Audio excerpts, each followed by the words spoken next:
Umbrella was plucked out of man. the audience by Mr. McMahon as a contender for the title, held out by the time. Plant, bro. He won the Intercontinental title on his first day, bro. Oh, what's up? Oh, what's up? Yo, what up? It's Amaj back here in another video. Today we're about to be reacting to a video by WrestleMania. The video is going to be on the top 10 most infamous WWE crowd plants. When I see crowd plants, I see the girl from the DX days where she pulled up her top, bro. Nigga, I was going crazy when I was a kid. I was going crazy, bro. I was going crazy. Don't blame me, y'all, bro. You know y'all was just trying to replay that shit, my nigga. But nigga, and the most recent plant that I really would know is the dude that fainted when Jada Parker got her ass slapped by Mia. I think that was her name. Oh my god, I said Mia. Mishin. Yeah, there you go. Well, before we get into this, don't forget to like and subscribe if y'all been enjoying my WWE reactions. If you guys want to see more, just like and subscribe and go watch my other videos. But let's get into it. Hey DX, suck these. A full frontal nudity isn't shit. exactly a common sight in WWE, though it was certainly less than rare to see more skin than you bargained for during the Attitude Era, with Jacqueline and, well, regrettably Mae Young amongst those who have bared it all. Oh my It was also during this era gosh. that D-Generation X were at the peak of their adolescence, as it began drawing the ire of the female audience, many of whom were all too happy to indulge in the group in the most vivid fantasies. On one occasion during the July 20th, 1998 Raw, a blonde fan held up a sign that simply read, "Hey DX, suck these," with two arrows pointing down to, well, her top. She lifted her top up, but not content with that, Triple H gestured back for her to reveal more of herself, and the woman certainly obliged, with a bare chest exposed for the world to see, acting as a perfect summary for the Attitude Era. Her fans have since convinced themselves that she was. Hey, bro, people were really acting like this was real. I mean, when I was a kid, I thought it was real, but like, nigga, when I grew up, I knew something seemed off because, like, no, like logically, no girl would just like oblige to what somebody says, especially well, yeah, nowadays, nigga, that shit ain't happening. But like back then, nigga. Holy shit, bro! You try to get somebody to hold up their top, like it still would just seem awkward. Like girls would not want to do that, man. A plant hired to flash her goods for a sweet paycheck, a rumor that received further evidence in 2025 as she actually resurfaced in the crowd at WrestlePalooza, decked out in ESPN branded merchandise. At this time though, she kept herself fully clothed. Number 9. Triple H wants to see more. Sticking with the Attitude Era and indeed sticking with the game, because before he had married Stephanie McMahon and he was still romantic. Nigga, this nigga Triple H was a horny ass nigga, bro. Just like Shawn Michaels being like I think being angry or whatever in the last like reaction that I reacted to. The second one. This is the second time that Triple H is in a fucking like role for being a horny ass nigga. What is it? What is it this time? Romantically linked to China, Triple H was horned up to the maxes. He constantly signaled to female members of the audience to reveal themselves to him, and as we've already touched upon, and come September 1998, another blonde made all his dreams come true. After tagging with X-Pac and the New Age Outlaws in a winning effort over Kai and Tai in the main event of Raw's September 12, 1998 episode, Triple H spotted a female fan in the crowd wearing black leather trousers that was embroidered with the DX logo on the rear. He gestured towards her, and she reciprocated, revealing her bare bottom. As if this wasn't yet another perfect summarization for the Attitude Era, Jerry Lawler on commentary was hollering Yahoo as if he was a horny. Hold up. Nobody could out horny Jerry Lawler. Holy shit. This nigga was always talking about puppy. Like, bro, are you fucking serious? This was like this nigga came off as such a horny ass old nigga, bro. Like, it was toned the fuck down. Like when it came to the PG era around 2011, he was still it. But like, nigga, that shit got toned all the way the fuck down, bro. That nigga was uncontrollably horny, bro. Mario. Number 8. Bronson Reed yeets a fan. Now, although the word yeet was revived in 2023 as a new catchphrase for Jey Uso, it was Bronson Reed who found inspiration in its other meaning the following year, as he used a supposed fan like a torpedo to take down Braun Strowman. The chaotic incident occurred during a well-received brawl between the two on the September 16, 2024 Raw. Reed was thrown out to ringside and he had to think fast for a solution when the monster among men charged right towards him. But this is when he grabbed a fan out of the front row and launched him straight at Strowman, who managed to catch him successfully and avoid adding another broken body to the pile. In storyline, Bronson was fined an undisclosed sum of money for his actions. Speaking to Chris Van Vliet about the incident, Reed explained his thinking as to why his spot went viral as opposed to anything else he and Braun Strowman did to each other. Yeah, he had a yeet shirt on. I mean, I didn't expect that one to be as viral as it is. That actually got the most views out of everything from the most recent match we did. I thought maybe... I'm not gonna lie, yeah. From like the Vine era or, you know, the old social media era know that yeet really meant throwing something or, you know, just like kind of getting somebody getting somebody out of there. But like, nigga, like the coincidence of that guy wearing a yeet shirt and getting launched is funny as fuck, bro. Going through the wall would be more viral, but it was getting hit with a fan getting thrown. I think because people just aren't expecting it. Again, yeah, you know, he's doing his train thing, and then out of nowhere, you just see some guy coming to the screen. Number 7, finding out where the big boys play. Fans storming into the ring during a live wrestling event is unfortunately nothing new, but you need to have the balls of steel to do so during a steel cage match between Hulk Hogan and Roddy Piper, which is precisely why WCW hired a plant to do the job instead. Yes, technically this is WCW, but when are we ever going to talk about this again? The Hulkster and the Hot Rod closed out the 1997 Halloween Havoc pay-per-view with a certified dud of a steel cage match, and despite winning the match with a sleeper hold, it was Piper who was beaten down after the match at the hands of Hogan and Randy Savage. Cue the fan whose face was covered by a sting mask to scale the cage, be immediately mauled by a security guard, and subsequently eat the fist of a former Mega Powers. I don't know. That nigga scaled that, like, you know, that cage way too fast for it to be, well, not be a plant, my nigga. Because, man, you had to be some sort of wrestler. Who ended the night in a confusing and drawn-out assault of this random intruder. Unlike other instances of fans rushing the ring, there was never any doubt about whether or not this one was a work. WCW's shoddy production crew had a camera waiting to film the fans' interference before it even jumped the barrier. Number 6, Natalya packs a slap. The WWE enforces such strict rules against its superstars that it would be impossible in the modern age for them to devise a spot where a planted fan was slapped across the face. Even shoving the plants out of your face is known to send Triple H into a frenzy. This is why WWE's various working relationships have been so successful. They allow wrestlers who have only ever known the in-house WWE style to wrestle somewhere where the rules are a little bit more relaxed.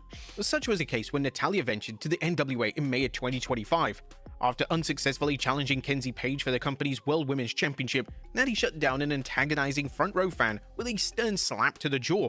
And though discussion quickly flooded social media about the reality of the situation, it quickly emerged that the fan was indeed a plant. In true wrestling fashion, a photo of the two posing together was shared on social media after, because nothing shocking can happen in pro wrestling anymore with a Oh my god, yeah, these niggas never really keep it a fucking mystery anymore, bro. I miss that time, man. I know we can never go back to that because there's always people like posting on social media with all the freedom and shit. I get it, because like you know, you're gonna have to have some type of freedom on social media. But like, man, I miss those days when we didn't really know if that was a plan or not. But of course, that was the days when I was a kid. But if I was still an adult around that time, I still wouldn't even know, bruh, because the wrestling business was so protected and we did not have no type of web searches and shit. Suspension of disbelief being instantly burst. Number 5, Serena's straight edge initiation. There were countless examples of legendary WWE figures that made their televised debut as a planted fan in the audience, with Earthquake, Beth Phoenix, and Steve Blackman among them. But while they all achieved some kind of success in WWE, the same couldn't be said about Serena Deeb. An accomplished independent wrestler before she signed with WWE, Deeb was fast-tracked to the main roster in January 2010 as a member of CM Punk's Straight Edge Society group. As Punk was scouring the crowd for his latest disciple, he discovered Serena, whom he invited in the ring for a mandatory shave. And that was it. Serena didn't really do much else in the company before her release that September. The reasoning behind her exit is also hilarious, as she was seen by fans drinking in a bar, which went against the group's anti-alcohol stance. It just goes to show that not all WWE debutantes are given an equal opportunity, because while she was getting her head shaved on her first night, another planted fan was winning the Intercontinental Championship. As number 4, the Milan Miracle. The most famous example of a planted fan turning into a fully fledged WWE superstar is Santino Marella capturing the Intercontinental Championship on his first night on the job. Marella was plucked out of the audience by Mr. McMahon as a contender for the title, held out by the time Umaga. When Monday Night Raw emanated. If this wasn't like the most famous type of like you know, plant, bro, he won the Intercontinental title on his first day, bro. I would still say like fucking Santino is legendary for that, bro. Like he may have turned into a comedy wrestler, but he was like one of the best, you know, comedy wrestlers up there with fucking with fucking R-Truth in them, like top tier comedy wrestlers. Like he was actually fucking funny, bro. Like nigga had me cracking up when he called that nigga John Cena, John Cena. but like, yeah, like all respect to Santino, bro. from Milan, Italy on April 16th, 2007. However, like any other time a fan has been forced into a match, he was a fully trained wrestler. He'd been training in Ohio Valley Wrestling, WWE's then developmental territory, for the previous 2 years. Unsurprisingly, the match was little more than an Umaga squash until Bobby Lashley interfered, toppling the Samoan Bulldozer and allowing Santino Marella to make history in his supposed homeland. Real name Anthony Corelli, Santino is actually Canadian, though he can speak some Italian, which was enough to convince Mr. McMahon that he was the right man for the spot. He explained as such on the Developmentally Speaking podcast, saying, So, Vince had an idea for someone to debut in Italy, and he asked somebody to look at the developmental roster and see if we have any Italian people there. So my shoot name, of course, Anthony Corelli. Corelli is Italian, and they called me and they asked me if I could speak Italian, and I could speak a little. I could say a few things. I wasn't fluent by any means, but fake it till you make it. Like the next. Hey, nigga, fake it until you make it. Right there, bro. Like, that nigga caught like a good ass break too with his last name. And then literally fucking after that, like, bro, he did that Italian like accent on point. I did not fucking speak through the accent to like not know that he was like not really Italian. If I not really fluent or really kind of speak Italian. Day I flew to Italy. Number 3, the loose cannon goes off. Brian Pillman notoriously put a ton of effort into the development of his loose cannon character, and that even extended to him assaulting planted fans on multiple occasions in both ECW and the WWF.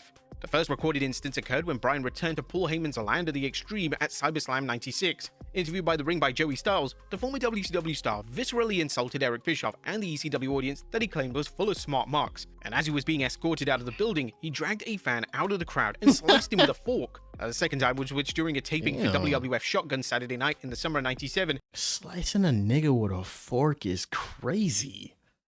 Fuck, hey, that plant, bro, it was ECW, bro. That plant was not paid enough money for that. It saw Pillman brandish a pencil as a weapon of choice, as once again he dragged out a fan of the front row while providing commentary. Regardless of whether or not they were real fans or paid actors, both should be thankful that the loose cannon didn't recreate his iconic Pillman's got a gun angle. Number 2, SummerSlam 2011's Famous Faces. As we discussed in the intro of the video, WWE will sometimes hire external actors and wrestlers to sit in specific areas of the crowd to guarantee over-the-top reactions when a match ends up in the audience. And at SummerSlam 2011, 2 of those faces were very familiar indeed. Joey Ryan and Shawn Ricker, the future LA Knight, were both captured on camera, providing their lively reactions when Mark Henry power-slammed Sheamus through the barricade. Their reactions have been since described as Home Alone-like, with Ricker's especially helping elevate the gravitas of the spot, given that he was seated directly next to the broken section of the barricade. Their involvement as extras, as is still the case to this day, resulted in both being offered a tryout with WWE. They were both unsuccessful, though Ricker later returned to WWE for 2 stints, first as Slate Randall in 2013, and subsequently as LA Knight, the name he remains under today. And number 1, Green. Yeah, we don't talk about Joey Ryan. That dude was a weird ass nigga, bruh. Green shirt guys are playing. Oh, well, obviously, my nigga. Because, like, it's been going on for years. And how do you afford these absurd prices, especially right now in the TKO era? Jesus. Shirt guy. Throughout the history of WWE, there's been a handful of fans who have managed to achieve a lick of fame, but there's perhaps none more instantly recognizable than Green Shirt Guy. Having attended nearly every PLE broadcast for the past 15 years, he can typically be seen sitting directly opposite the hard cam, clad in a baseball cap, an iconic green smiley face t-shirt, leaving fans worldwide thinking the same question: is he actually a WWE plant? Well, whilst many have their theories, according to WWE CEO Nick Khan, he's not. The WWE president appeared on Logan Paul's Impulsive podcast in December 2025, where he addressed how Green Shirt Guy still affords the steep ticket prices to attend WWE for as long as he's been. One of the sister companies of WWE and UFC is On Location, which is VIP hospitality and entertainment. So he pays for his seats. He pays a premium for those seats through On Location, and that's why he gets to be in the front row. Despite Khan's claims, the leading conspiracy theories amongst fans are that Green Shirt Guy either has a high-ranking WWE family member on the payroll, or he got free tickets for life for being assaulted at a WWE event, with many family bro, I have no idea what the fuck it is, but like either one, bro, Nick Khan gotta be lying, bro. This nigga has, now I gotta believe it, because like these absurd prices, ain't nobody that dedicated to like WWE, especially in this fucking crazy ass moment when they just like you know, charge up the ass for that. They probably like, you know, an ultra WWE fan will, you know, go to like WrestleMania or like a, you know, a PLE if it's in their city, you know, like the live events they used to have, and you know, pay for that certain price. But like now, not like you charging up the ass for something. So for this guy not to be a plant is just crazy. Believing that he was a man accidentally punched by CM Punk during an infamous segment in October 2012. However, that is a completely different guy. But there you have it, folks. 10 of the most infamous WWE crowd plants. Be sure to leave your comments down below, and I'll see you next. Yeah, that was a good ass video, bro. Bro, go check out WrestleMania. But oh shit. But like, man, that's really fucking crazy. That last one got me on my toes. Like I didn't I'm just overall confused about that, but I still believe somebody's lying. But overall, the DX ones of Triple H being a horny ass nigga is just on par with everything, bro. We already know. We already know, like back in the day it was just totally different. Nothing would happen these days, but like a lot of you know, plants being former wrestlers and shit will like always never cease to amaze me, because some of those security guards are wrestlers, we already know. And like the best plant of all that I think on this list is Santino Marella, because he ended up winning the Intercontinental title. So like he's the best one out of it. Well, let me know what you guys think below, and let me know what you guys think of the video.